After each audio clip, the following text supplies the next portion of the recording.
Hi everyone, good morning. It's Margaret Manning here. Welcome to 60 and Me. I hope that you're having a really positive morning today. I got up this morning and before I even get out of bed, I do some yoga and meditation, and then I reach for my phone, which is by the side of my desk, and I always take a few minutes to scroll through and see what's happened overnight and read all the comments of my friends on Facebook. I have quite a few friends in the States, so by the time I wake up in the morning here in Switzerland, they've left a lot of messages and things are going on, and I get to kind of read what's gone on in the news overnight. And sometimes it is a little bit overwhelming, I've got to admit. So the next thing I do is I grab a cup of tea. So this morning I'm drinking verbena, which is a lovely tea. It's a very positive drink, and I've got my beautiful purple and green mug, which I adore. And I try to surround myself with positivity and and love in this world. And I know, honestly, from reading the comments from you every day on our Facebook community and on 60andme.com, that you've got a lot going on in your lives as well. And it is hard to keep positive and upbeat in the midst of all this, sort of constant media, constant news that we experience in our world today. And so, with a lot of things on our minds, we start, I think, to be more conscious of our bodies and our safety as we get older, and we just walk more solidly, head up. We wear comfortable shoes so that we don't trip or fall over. We're conscious of our health, so we take our supplements and we eat well and try to encourage healthy aging. And we do all these things. We worry about if we can't, if we forget something. We forget a name, or is something going wrong with our brain? We're concerned about that. We're saying goodbye to friends, to dear friends that they've lost a battle with cancer or some other disease, and even younger people, who are suffering with all kinds of things that, people that we care about. Our lives are just being bombarded every day with all kinds of, media influences and stories that kind of set us back sometimes. We try to do things every day to be positive and respond in a way that we have control of the situation. And this is exactly what Margaret Rutherford, Dr. Margaret Rutherford, who is one of our bloggers, suggests in an article that she wrote about facing your fears and anxiety in your 60s. And of course, she talks about the fact that most professionals will say, you can't block these things out of your mind. That is not going to work. You have to somehow find a way to manage your anxiety. Most people find ways of coping with the situations in their lives. We've been through a lot in our 60 years of life, so we've learned some techniques and some skills that work for us. And we slowly have to rebuild trust if it's been damaged.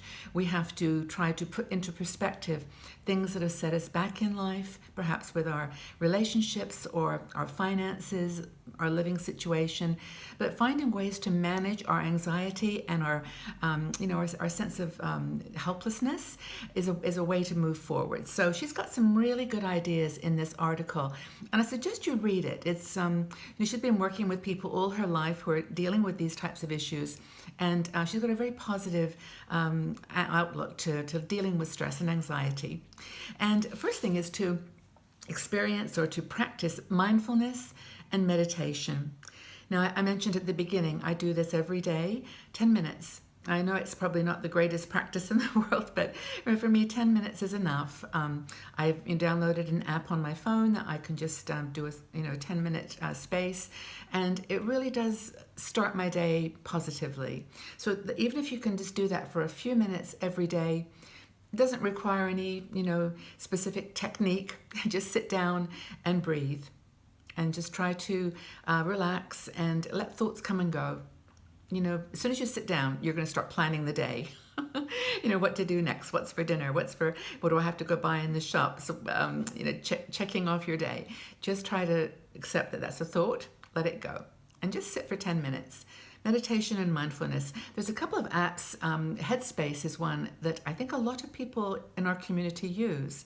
It's a meditation app on your phone, and I don't use it myself, but it's supposed to be really good. So Headspace. But use something like that if you need a little bit of support and help.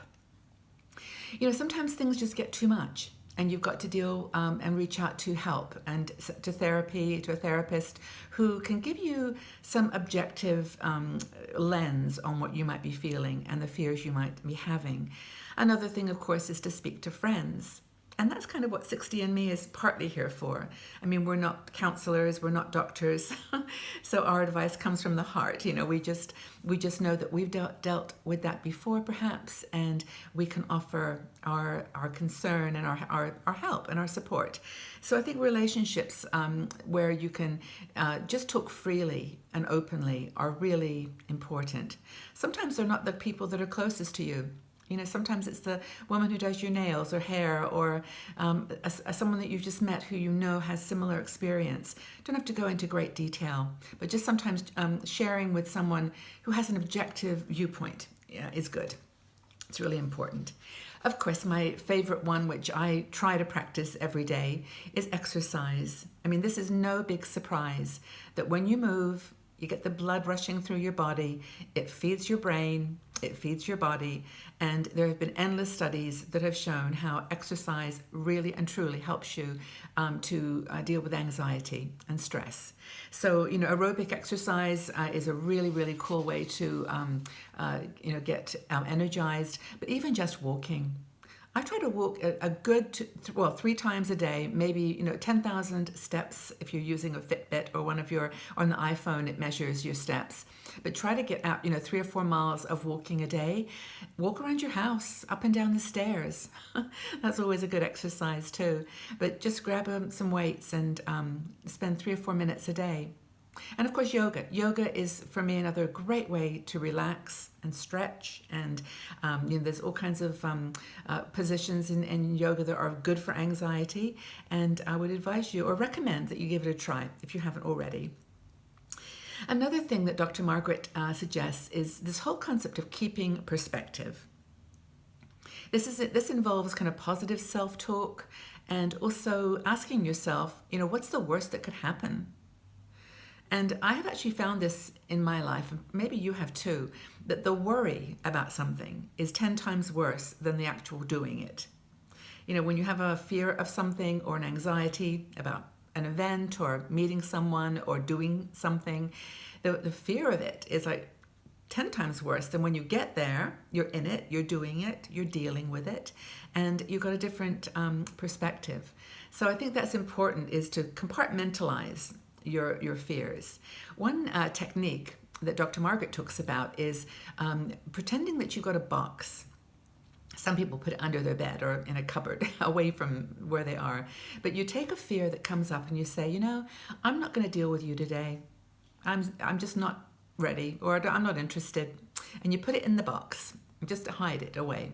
And then when you compartmentalize it like that, you can just, on a day that you're feeling stronger and more, attuned to the world, you just get the box out, open it up and say, oh, okay, now let me talk to you. Let me deal with this. So compartmentalizing your fears can sometimes help. I don't know whether any of you do that. Does that work for anyone? I think it would be fun to try. Another thing, of course, is to create a release of tension through art and creativity, even gardening, things that you do that make you just kind of leave your present state of mind.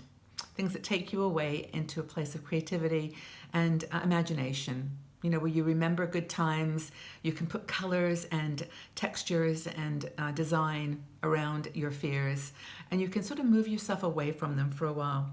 There's actually something very calming about creativity, I think. If I sit down, for example, with knitting, or even just a notepad and just start writing, just words. I don't even try to write sentences.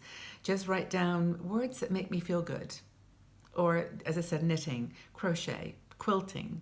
And of course, things that that I don't know much about, but that you've told me you do every day that make you feel more relaxed and creative. Coloring. Get those adult coloring books. I have a couple of those. And I don't stay ever within the lines, but maybe you don't either. But they're fun too. And that's another thing you can try to do, is just make up things that you don't do before, or just no one's judging you. Absolutely no one. And that's a beauty of being 60 years old or plus, is that really you are just the only person that's being hard on yourself. You're the only one. You just release it. Of course, talking with others, we've already mentioned, and finally, helping others. I mention this quite a bit, and it's kind of, you say it in abstract terms like helping others. You think, oh, I haven't got time to volunteer, or I don't really want to. But it's the small things that count. It's when you go into a shop, complimenting the person that is helping you. Telling someone that you love their hair. I got into the elevator the other day and this girl got in. She had the most amazing, beautiful hair. It was just gorgeous. And I didn't know her, and I just turned to her and I said, I just love your hair. It is so beautiful. And she just blushed and she went, oh wow, thank you. And you think people don't care, but they do. Just telling a young person that they look great, they're not used to that. Like getting a compliment, unsolicited and genuine. But anyway, there's things you can do to help others that just take you away from your mood of fear or anxiety, and it's a good thing. It's all a good thing. So I hope that you see our community here as a way to share your things that are on your mind. You always can answer the questions that we raise every day when we do the videos, but also we do articles every day on 60andMe. And we do things that you can comment on. Maybe we'll touch a button that's helpful to you. Oh, also I should mention this because I always forget, but we've just started a new games section on 60andme.com. It's really cool. It's a tab at the top of the page. It says games, and when you click on it, you go to a page that's got, I don't know how many, like tens of games in every category. There's strategy games and word games, puzzles, all kinds of really cool games, and they're free. It's just free to play.